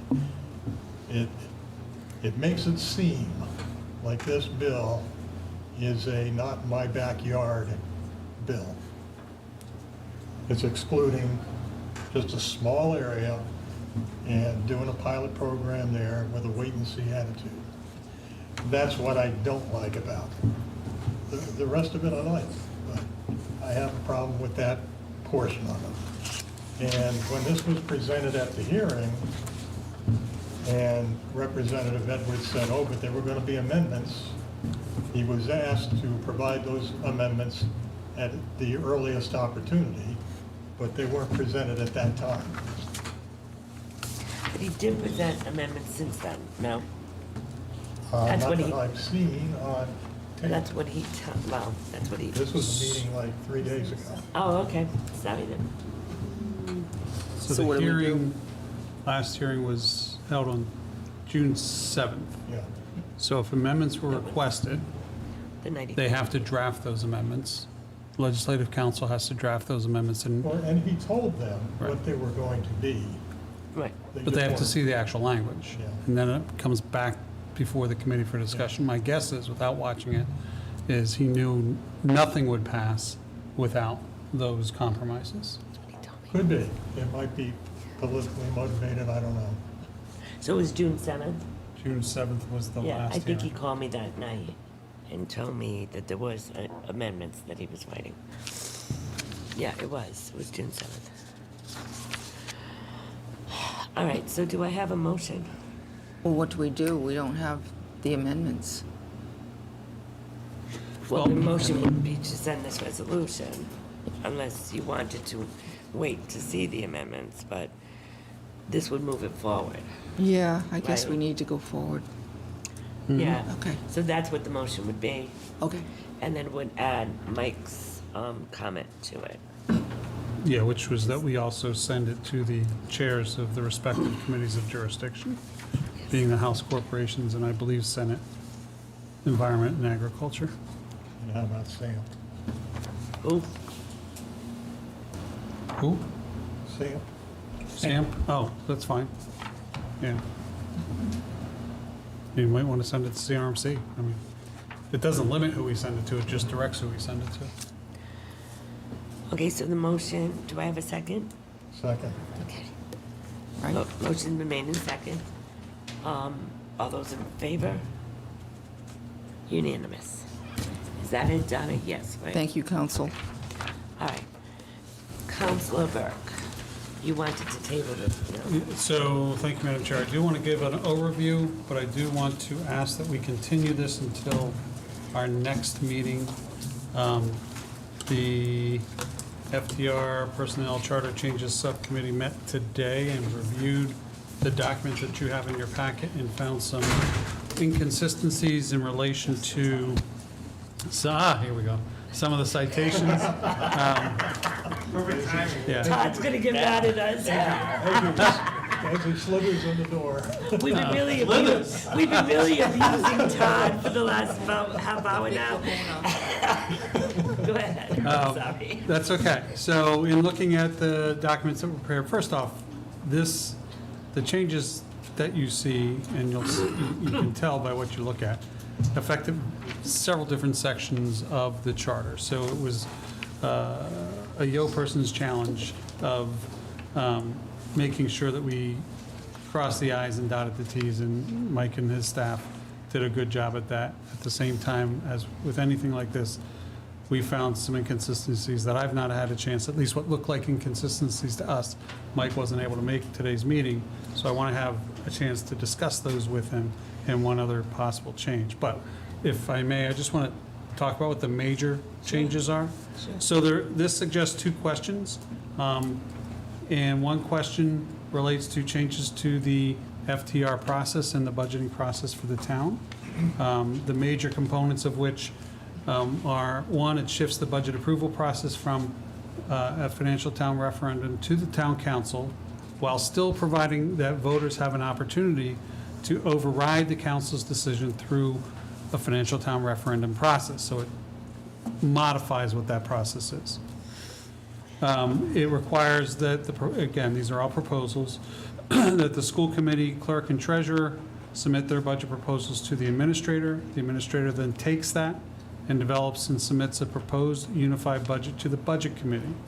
From there, the budget committee reviews, does the same kind of work that they do now, and submits and proposed a unified budget back to the council. The council then reviews, modifies, and finally adopts a preliminary unified budget. And when we say unified budget, I'm sorry, that means all the budgets combined, so the clerk, treasurer, municipal side, and school committee. So the council reviews, modifies, adopts a preliminary budget. From there, a public hearing is set. We hold a public hearing, get the feedback from voters. If we decide we want to make modifications, we can do that based on that feedback and any further information we have. But by the end of June, the council will adopt a final unified budget. From that point on, when the council, and there's a set of timelines for all this in the document, voters will have a chance to put in proposals. They'll be using a format provided by the clerk. They will be required to get at least 500 elector signatures, which is very similar to our special referendum process, actually a little less than our special referendum process that's in the charter right now. So that's the first question, what we call question 3, because we already talked and approved questions 1 and 2 for the personnel component. Question 4 is based on the recognition that for the past several years, several election cycles actually, so multiple, more than several years, we've had a real challenge in getting people to run for the Budget Committee and even getting people who want to be appointed to the Budget Committee for whatever reasons. So the committee proposes that an 11-member Budget Committee is too large and suggests that it be reduced to 7 members, still elected members. So that's the gist of what's before you. This will give you some extra time to kind of walk through this. I will tell you, there will be no significant changes to what you have before you, other than we may be addressing, and I have to talk with our council, the special referenda section, just because it is based on the current financial town referendum process. So we will be looking at that piece. But other than that, I want to thank Joan, Jay, Denise Surratt, Chris as non-voting, Michael as non-voting, for their work. This was a tedious process, but I think we've come to some good recommendations. Okay, so we'll put this on the next agenda. Yeah. Do we need a motion? Do I to need a continue? motion to continue this to the next agenda? Todd, you can I would answer say this. yes. Motion Okay. to continue. You gotta listen to Todd right now. Because we need to. Don't look over there. Motion to continue the discussion and possible vote to set a public hearing date on the proposed charter amendments for Article 3, financial town referendum, and to approve funds to advertise a public hearing until our next meeting in June, which is June 27th. Second. And we must have it that night. Sorry. So I have a second. Motion been made in second. All those in favor? Against? Opposed? Okay, 5-1. All right, that's the end of the public session for now. I'd like to entertain a motion to go into closed executive session. Town Solicitor, Rhode Island General Law 4246582, litigation, update on case number PM 2022-02436, Twin River Tiverton LLC versus Town of Tiverton, by and through David Robert, RICA as tax assessor. Town Administrator, Rhode Island General Law 4246585, discussion and possible vote on the disposition of publicly held property in the Tiverton Industrial Park. Town Solicitor, Rhode Island General Law 4246582, general update on all pending litigation. Town Solicitor, Rhode Island General 4246582, litigation, update on case number NC 2021-0201, Northborough Realty Holdings LLC versus Tiverton Zoning Board of Review, sitting as the Board of Appeals. Do I have a motion? So moved. I'm going to say motion in second. All those in favor, Councilor Cook? Oh, yes. Councilor Yes. Janet? Councilor Edwards? Yes. I'm a yes. Yes. Yes.